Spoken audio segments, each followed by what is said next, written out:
I've already lost count of the days since they relieved me of duty. Strange how years of your life can just vanish in the blink of an eye. And in a flash, you got nothing but time. Time to reflect on everything that's happened. Hard to believe it's only been a few years since this all began. We were testing out the Normandy, Captain Anderson's new ship, when the distress call came in. An Alliance patrol on Eden Prime had been attacked. They'd seen something they couldn't explain. And whatever it was massive. I hit the ground with my lieutenant, Caden Alenko. A good kid, loyal, by the book, with a talent for biotics. We came across the lone survivor of the patrol, Gunnery Chief Ashley Williams. A soldier to the core. Tough, disciplined, ready to take on whatever came her way. Ashley joined up with us and took us to the spot where she lost her squad. That's when we saw it. The ship. Like nothing I'd ever seen. It was massive, scorching the colony and everything around it as it blasted away. We followed the path of destruction to an artifact, a beacon left by a long-dead race called the Protheans. The colony had dug it up, and whoever attacked them had tried to take it. Lieutenant Alenko made the mistake of getting too close. It hit him with some type of energy. I grabbed him and threw him out of the way. That's when it hit me. Hard. Every muscle in my body went rigid. I couldn't move. Could barely breathe. Everything went black. And then I saw something. A vision. Dream. A nightmare. By the time I woke up, we were halfway to the Citadel on our way to meet the Council. I was expected to explain what I'd seen. Anderson came along. So did Udina, our political representative on the Citadel. With those two heavyweights, it seemed reasonable we could persuade the Council that the ship we'd seen was a potential threat. As was the individual behind the attacks. The main suspect for the Eden Prime massacre was a Turian Spectre named Saren. He'd been seen by one of the survivors from the colony at Eden Prime, and there was some evidence to suggest that the ship was connected to Saren. But even Udina's pointed accusations weren't enough to convince the Council. They just couldn't believe one of their chosen elite Spectres could be guilty of something like that. They needed proof, which meant I needed proof. Fortunately, I wasn't alone in my search. Garrus, another Turian, wanted to help. A top agent for Citadel security. Despite orders from his superiors that he shouldn't get involved, he told me he was suspicious of Saren and he had some useful leads. More importantly, he was willing to share them. That led me to Rex, the biggest, nastiest-looking Krogan bounty hunter I'd ever seen. He turned out to be more than just a brute. It was his intel that led us to a fugitive with incriminating evidence on Saren. The fugitive turned out to be an energetic little Quarian named Tali. A tech expert with a knack for hacking, she procured some information on Saren. Evidence that proved Saren was dirty. Tali's evidence proved that Saren was responsible for the massacre on Eden Prime, and the immense warship we'd spotted was in fact Saren's flagship. But it went much further. Saren was trying to find a way to bring back a race of sentient machines from dark space. Machines allegedly responsible for cleansing the galaxy of all organic life. These Reapers were blamed for wiping out all life 50,000 years ago, including the Protheans, then disappearing back through the mass relays to dark space, leaving no trace that they'd ever been. That explained why Saren was after the beacon, and it made some sense out of my visions, but not much else. We couldn't convince the Council that the Reapers were a threat, but they agreed Saren had to be stopped. They stripped him of his Spectre status and gave me the honor of becoming the first human Spectre. My first task? Bring down Saren. Anderson decided to stay behind, giving up his ship, the Normandy. He told me I'd need it more than he would. He also pointed me in a direction. Liara.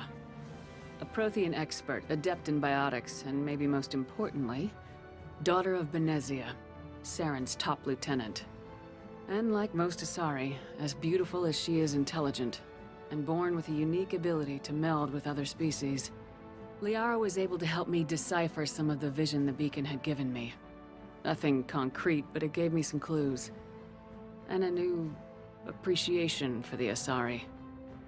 Her technique for accessing my vision was unexpected, but not at all unpleasant. Kaidan was a little concerned about the connection I shared with Liara. As commander, I knew either relationship had the potential to interfere with the mission.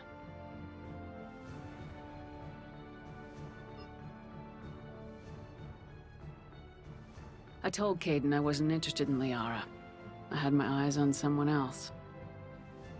But we agreed we wouldn't let it get in the way of our mission, finding Saren.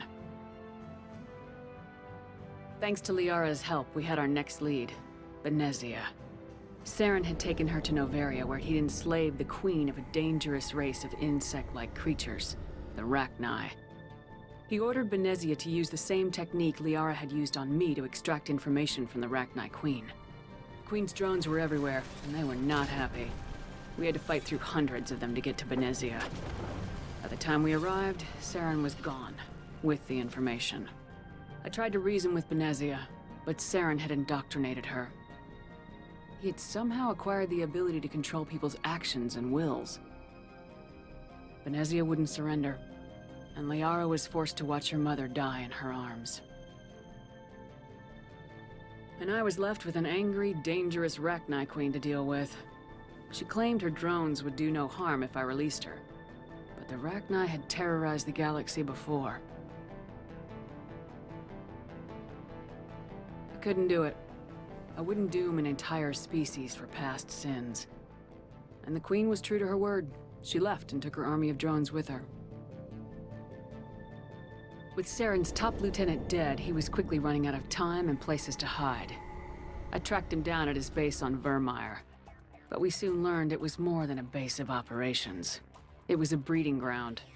Saren was breeding an army of Krogan. He'd found a cure for the genophage, a disease inflicted on the Krogan to prevent them from breeding and taking over the galaxy. But the Krogan Saren was breeding were slaves, mindless beasts that obeyed Saren's will. I had to destroy the base and all its research. Rex disagreed, violently. Rex wanted the genophage cure for his people. I tried to convince him to help me destroy it, that these Krogan weren't real. But he wouldn't back down.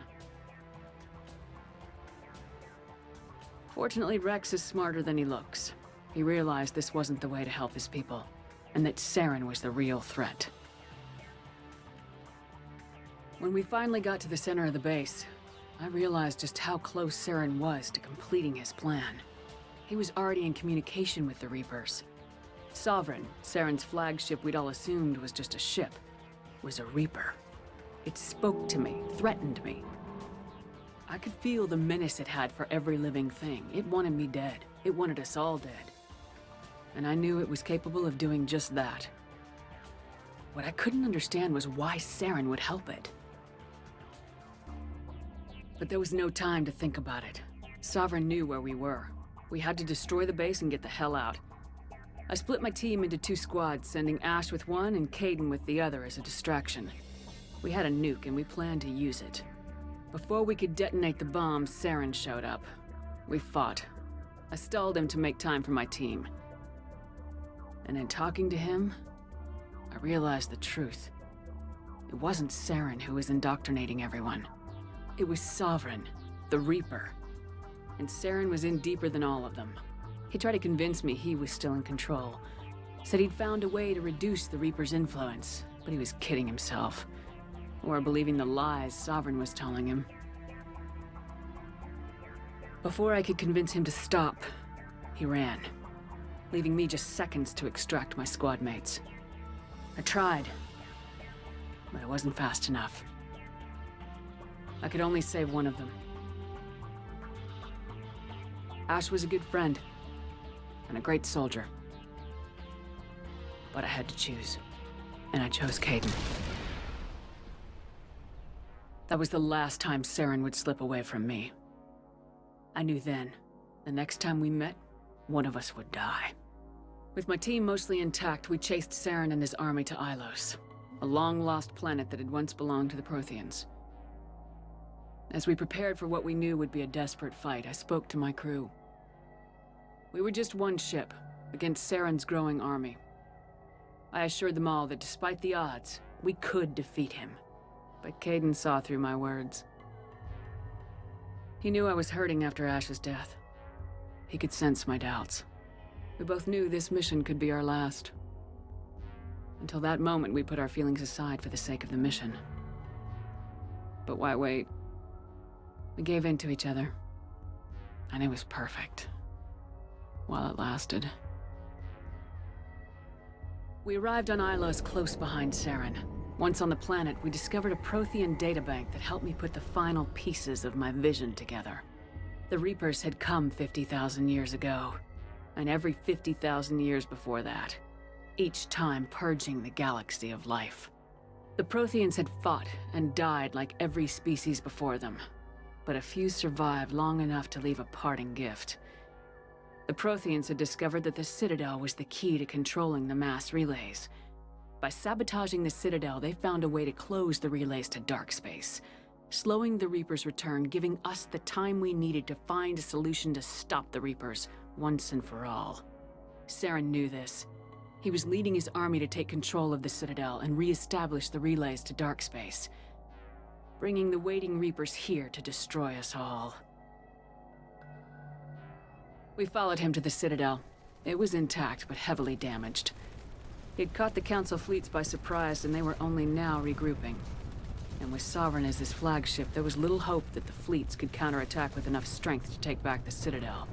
But Saren was done running, and I was done chasing him. As the Alliance and Council fleets battled Saren's army outside the Citadel, I cornered the Turian bastard in the Citadel tower and confronted him. He died believing that the Reapers would save him. As I fought to regain control of the Citadel, the Council's flagship, the Destiny Ascension, fell under attack. Despite Saren's death, Sovereign and Saren's army continued to fight. The Council was aboard the Destiny Ascension and they were requesting assistance. But I knew in order to help them, I would have to put our human Alliance fleet in jeopardy. The Council had to be saved.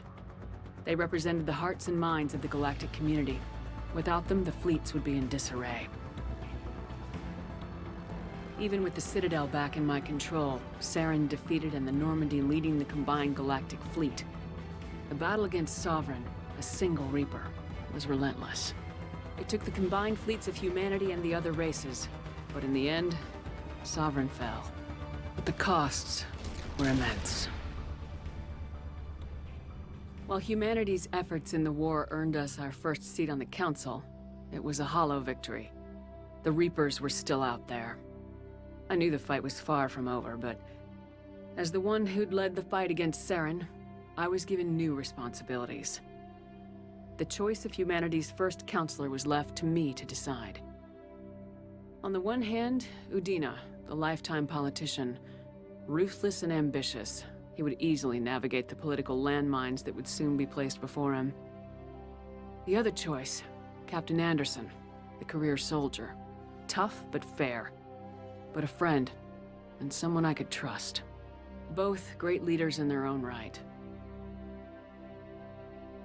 Anderson didn't want the job, which was a sure sign he'd be perfect for it. No ambition to get in the way. The war was over. The threat had passed. In time, the Council would rebuild itself. The Citadel could be repaired. Even the pain of lost friends would fade. But none of that mattered if the Reapers were still out there. And if they were all as powerful as Sovereign, we had to find a way to stop them. I had to find a way. I gathered my crew, took my ship, and went in search of answers. Officially, the Council would only say I was assigned cleanup duty, routing out any remnants of Saren's army. But the Geth and Saren were just the beginning. The Reapers had other plans. A few months after the battle for the Citadel, while we were on patrol, we were attacked by an unknown vessel. Before we knew what was happening, we were disabled and forced to abandon ship. The Normandy was destroyed, and we lost a lot of good people. I almost didn't make it myself. Technically, I was as close to death as you can get. By the time my body was recovered, there wasn't much left. The pro-human group Cerberus acquired what was left of my body and spent the next 2 years rebuilding me. My memories, abilities, everything.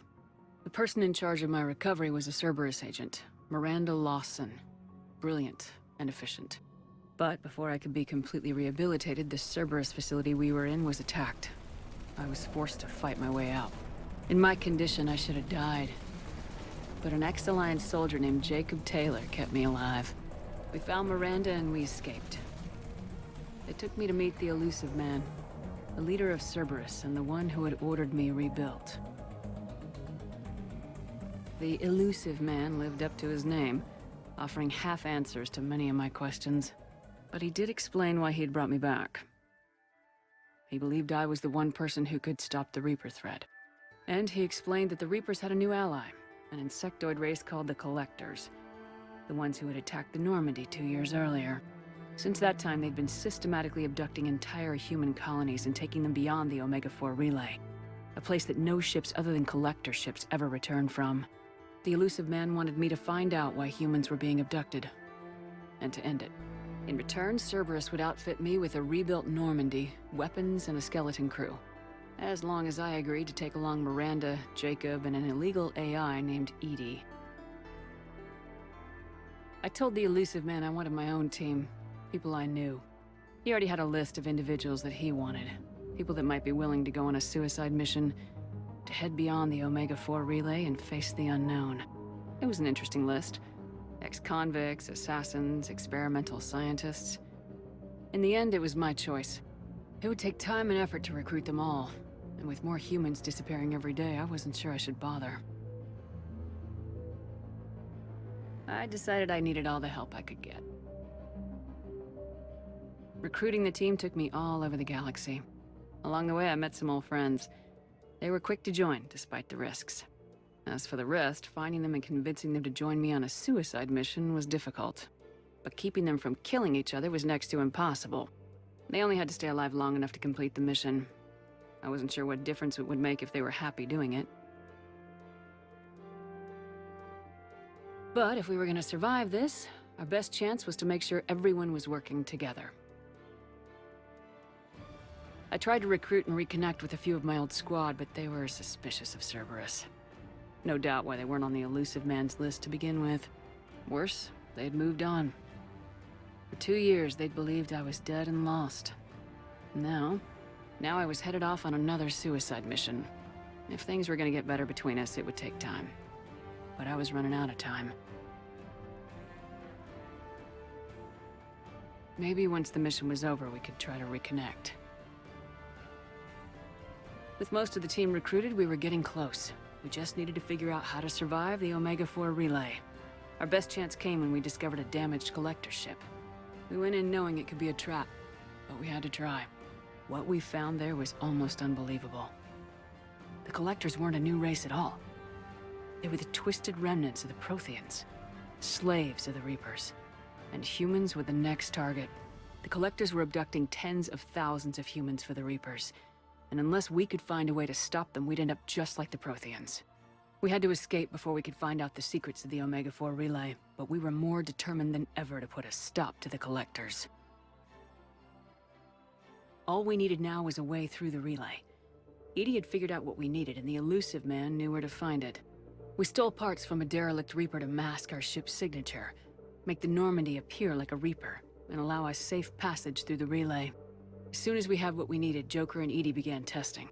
But while I was away on mission with the team, the Collectors attacked the Normandy, determined to destroy it before we could finish the tests. Joker and Edie did their best to fight them off. They saved the ship, but the entire crew was abducted, taken beyond the Omega-4 relay. Jacob wanted to go immediately and rescue the crew. Edie and Miranda wanted more time to prepare before we attacked. We had everything we needed to get through the Omega-4 relay safely. I wouldn't risk the lives of the crew by waiting. Eventually, we were ready to go. I gathered everyone to go over the plan. We all knew this was likely a one-way ticket. The team was as ready as they could be, but they were nervous. We knew this could be our last day together. We were scared and looking for reassurance. Some of us found it in each other. Garrus came to my room to talk, to share his thoughts. We spent the night together, comforting each other. The day of the attack, everything went as planned, at first. The Normandy made it safely through. As we scanned the wreckage of all the ships that failed before us, we found what we were looking for. The Collector base. And guarding it, a ship that had destroyed the Normandy 2 years ago, and almost ended my life. But this time, we were the attacker. The Normandy sustained heavy damage. We lost some of the team. But eventually we destroyed the Collector ship, and made our way to their base. We knew the fighting inside would be brutal. We arrived intact, and the team was strong, resilient. We repelled every attack thrown at us. Eventually we made it to the heart of the base. To this day, I can hardly believe what we saw there. The collected humans had been dissolved, transformed, and repurposed to create the frame for a new Reaper. A massive human Reaper abomination. We had no choice but to destroy it. The battle caused severe damage to the base, but we needed to destroy it completely. As I prepped explosives to finish the job, we received a message. The elusive man. He didn't want us to destroy the base at all. He wanted to preserve it. He wanted to study how the humans were transformed into the abomination we'd seen. To use the technology of the Collectors to help defeat the Reapers. I always suspected the elusive man had his own motives, but I couldn't agree with him on this. We had stopped the Collectors. We would find a way to stop the Reapers without sacrificing our morality in the process. We destroyed the base, completely, and escaped back through the Omega-4 relay. The mission was over, but we paid a price for our success. We lost almost half the team, but at least we were able to rescue the crew in time. And in the end, we stopped the Reapers from creating a human Reaper abomination. And we bought everyone just a little more time. If only there was more time. The Reapers are still coming. Every day a bit closer. I handed every piece of intel on the Collectors in Cerberus over to the Alliance brass. They're not sure what to make of it, but at least they're listening. I just hope they figure out what to do about it soon. Before time runs out for all of us.